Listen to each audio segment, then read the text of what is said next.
Israel పాలస్తీనా గాజాలపై యుద్ధం జరిగి 2.5 సంవత్సరాలు అవుతా ఉంది. 3 రోజుల క్రితం వెనిజులాపై అమెరికా వైమానిక దాడులు చేసి ఈ దేశం ప్రపంచ న్యాయ సూత్రాలకి విరుద్ధంగా ప్రజాస్వామ్యబద్ధంగా ఎన్నికైనటువంటి వెనిజులా అధ్యక్షుడిని ఆయన జీవిత సహచరుని అక్రమ నిర్బంధిస్తున్నటువంటి కాలంలో తెలంగాణలోని తోరగల్ల జిల్లా వరంగల్లో ఈరోజు PDS 23వ రాష్ట్ర మహాసభలు జరగబోతా ఉన్నాయి. ఈ మహాసభల్ని స్ఫూర్తిగా తీసుకొని కేంద్ర రాష్ట్ర ప్రభుత్వాలు అవలంబిస్తున్నటువంటి విద్యార్థి నిరుద్యోగ వ్యతిరేక విధానాలకు వ్యతిరేకంగా సమరశీల ఉద్యమాల్ని నిర్మించాల్సినటువంటి అవసరం మనందరిపైన ఉంది. కేంద్రంలో 3వసారి అధికారంలోకి వచ్చినటువంటి మోదీ ప్రభుత్వం ఈరోజు విద్యారంగాన్ని కాషాయీకరణ కేంద్రీకరణ చేస్తూ ఉంది.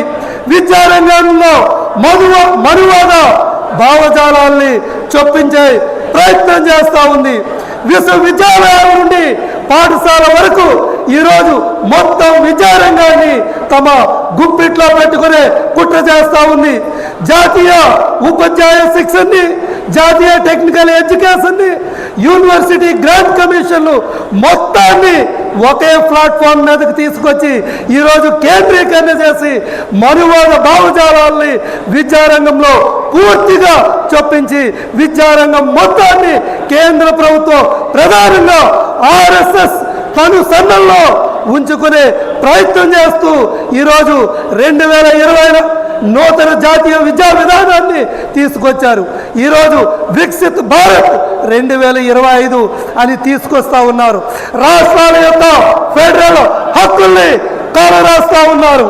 అదేవిధంగా ఉభయ తెలుగు రాష్ట్రాల్లో గురు శిష్యులు ఇద్దరు, ఆంధ్రాలో చంద్రబాబు ప్రభుత్వం, తెలంగాణలో రేవంత్ రెడ్డి ప్రభుత్వం మోదీకి జై పెడుతూ ఈరోజు నూతన విద్యా విధానాన్ని అమలు చేస్తూ ఉన్నారు.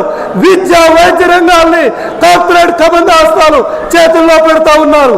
ఉభయ తెలుగు రాష్ట్రాల్లో గురుకులాల్లో ఆశ్రమ పాఠశాలలో విద్యార్థులు ఈరోజు మరణాలు సంభవిస్తున్న ఉభయ తెలుగు రాష్ట్ర ప్రభుత్వానికి ఏమాత్రం చేమకుట్టినట్లయినా లేదు.